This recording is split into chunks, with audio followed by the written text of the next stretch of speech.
ضربها بالفاس على راسها وراح قتلها. المهم خد كل حاجة قدر عليها، وبعد كده فورا خرج من البيت وراح على آخر مكان كان شغال فيه من شهرين، اللي هو قرية جنب خميس مشيط. في تاني يوم بقى واحد من أبناء الست ديت راح عشان يشوف أمه. المهم استغرب من حاجة كانت واضحة له جدا.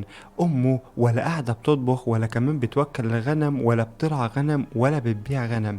ففي الوقت ده بالذات أمه كانت بتبقى نشيطة جدا إنها تطلع تقعد جنب الغنم بتاعها. وكمان لاحظ إن الباب بتاع البيت مقفول، فراح طبعا على نياته بيفتح الباب.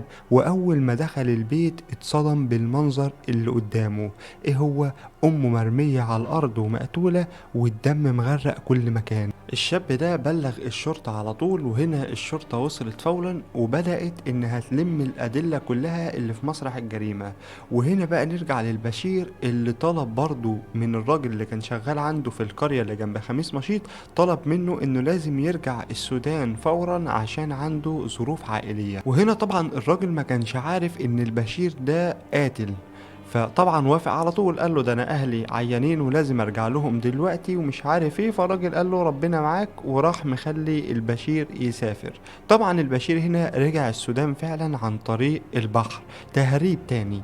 بعد ما رجع كان معاه طبعا كل الذهب وكل الفلوس اللي كان سارقها من الست الاولانية اللي كان شغال عندها. المهم هنا ان الشرطة بقى فضلت تسأل ابناء الضحية الاولانية وكمان راح الغنم بتاعها الجديد، لانه بعد ما البشير قال لهم انه سافر السودان جابوا راعي اغنام جديد. طبعا بعد ما قعدوا يحققوا معاهم لمده تزيد عن 3 شهور ما قدروش يمسكوا اي حاجه على اي واحد منهم طبعا. وفي نفس الوقت البشير ساعتها كان المفروض ان هو في السودان، فاستبعدوه تماما عن القضيه. والقضيه في الاخر اتأيدت ضد مجهول. طب ايه كده؟ خلاص الموضوع خلص والبشير سرق الست ديت وقتلها وهرب؟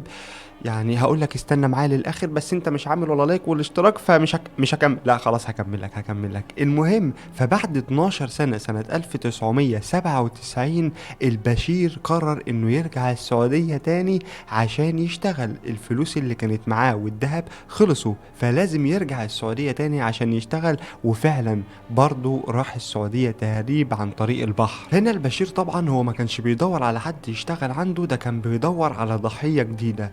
فرجع تاني لنفس المنطقة اللي كان شغال فيها الأول اللي هي خميس مشيط، وبرضه لقي واحدة ست كبيرة عايزة واحد راعي أغنام.